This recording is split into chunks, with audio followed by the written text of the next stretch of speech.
आमे भी तो चाहूँ चाषीर स्वार्थ को अग्राधिकार देखिए कार्य करूँ सब विजु जनता दल तो एकमात्र दल नवीन पट्टनायक सरकार थिला बेले स्वतंत्र भाव में कृषि बजेट आनी आ 5 थर से कृषि कर्मण पुरस्कार भी पाई नवीन पट्टनायक मुख्यमंत्री थिला बेले रेकर्ड इन दि कंट्री तेणु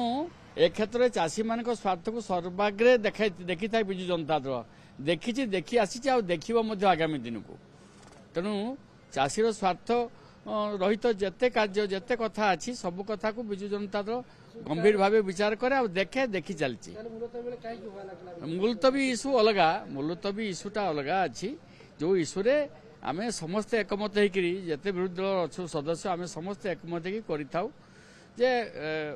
सरकार नीति को आम कहूँ आग जोटा दरकार सेटा करा जाऊ क्वेश्चन उत्तर बातिल करा जाऊ आग जोटा दरकार सेटा करा जाऊ आम लक्ष्य ना ना स्पेशल डिमांड डिस्कशन आम चाहूलु करने किंतु बाचस्पति अलाउ कले ना चाहिए ना तेणु यही परिस्थिति ए चाषी स्वार्थ सब बेले आम देखी था विजु जनता दल देखी था अंडर द लीडरशिप ऑफ नवीन पट्टनायक कार्य करें आज भी आगामी दिन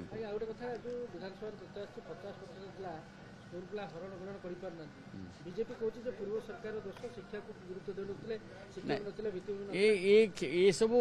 चली न जानी बाटर दोष भली क्या किए क्षमतार गड़े दवा तापर पुणी कहे ना सी थे सी भूल कले आमे अच्छे आमे ठीक करवा सी भूल कले ये कथा को मूल्य किसी ना ये भैल्यूलेस ये सब कमेंट भैल्यूलेस कमेंट तेणु सरकार दायित्व अच्छा सी सुधार करेंगे एवं शिक्षा नीति तो केंद्र सरकार घोषणा कर स्वतंत्र भाव में ओडिशार शिक्षा नीति भारतवर्ष शिक्षा नीति समान भाव में चलो कारण केंद्रीय शिक्षा नीति जोटा प्रणयन हवा को हो सारी अलरेडी ताको कार्यकारी करने दायित्व राज्य सरकार समग्र भाव में समूह भाव में आज आज सबू आप देखु प्राथमिक विद्यालय कहतु आज उच्च माध्यमिक कथा कहतु उपरा विद्यालय कथा कहतु हाईस्कूल कथा कहतु कॉलेज कथा कहतु शिक्षार एक विपर्यस्तर रेखा टाणी हो जाऊँगी जेहेतु आम निजुक्ति बर्तमान प्रक्रिया किसी ना सबू विश्वविद्यालय कथा कहतु महाविद्यालय कथा कहतु कॉलेज कथा कहतु सबुथे ही आज शिक्षार मरुड़ी शिक्षक मरुड़ी देखा जाउची शिक्षक नियुक्ति व्यापक हवा दरकार अच्छी तेणु ये गोटे शिक्षा गोटे विभाग जो विभाग सबू विभाग प्रति तार स्वतंत्र दृष्टि दिया है।